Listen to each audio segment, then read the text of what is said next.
एक राज्य में एक बार एक सन्यासी आया और सीधा राजा के महल में चला गया। उस सन्यासी की वेशभूषा को देखकर राजा के किसी भी सिपाही ने उसे अंदर जाने से नहीं रोका। वो सन्यासी सीधा राजा के दरबार में चला गया। सन्यासी को अपने सामने खड़ा देख राजा ने उनसे पूछा, आप कौन हैं और क्या चाहते हैं?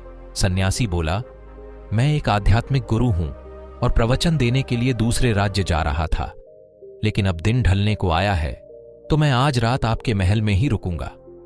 रात बिताने के लिए बस में थोड़ी जगह चाहता हूं।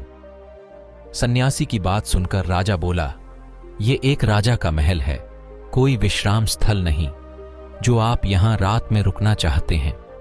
आप बाहर जाइए, वहां रहने की आपको कोई ना कोई जगह मिल जाएगी। सन्यासी ने राजा से फिर प्रश्न किया, महाराज, क्या मैं जान सकता हूं कि आपसे पहले यह महल किसका था? राजा बोला, मेरे पिता का था, क्योंकि मुझसे पहले वही राजा था। सन्यासी ने फिर प्रश्न किया, अच्छा, तो अब आपके पिताजी कहां हैं? राजा बोला, अब वो इस दुनिया में नहीं रहे, उन्हीं के बाद तो मैं राजा बना। अच्छा, आपके पिता से पहले यह महल किसका था? सन्यासी ने फिर से प्रश्न पूछा।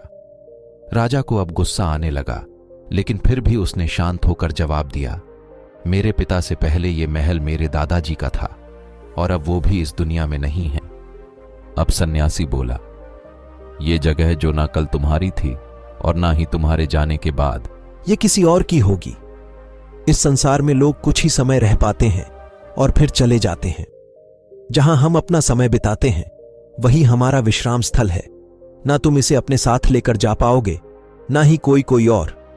बताओ, ये महल एक विश्राम स्थल नहीं है तो और क्या है?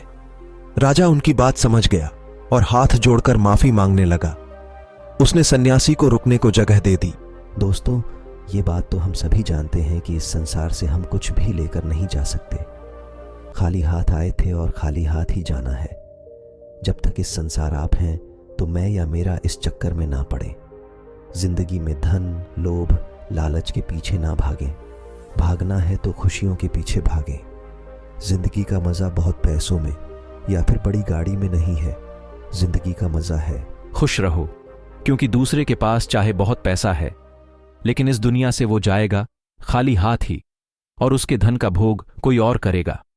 और अगर पैसा होकर भी आपका जीवन दुखों से भरा है तो आपकी जिंदगी अपने आप में ही बेकार है। याद रखना और इस पर गहराई से सोचना, आलीशान जिंदगी से बेहतर है एक खुशहाल जिंदगी।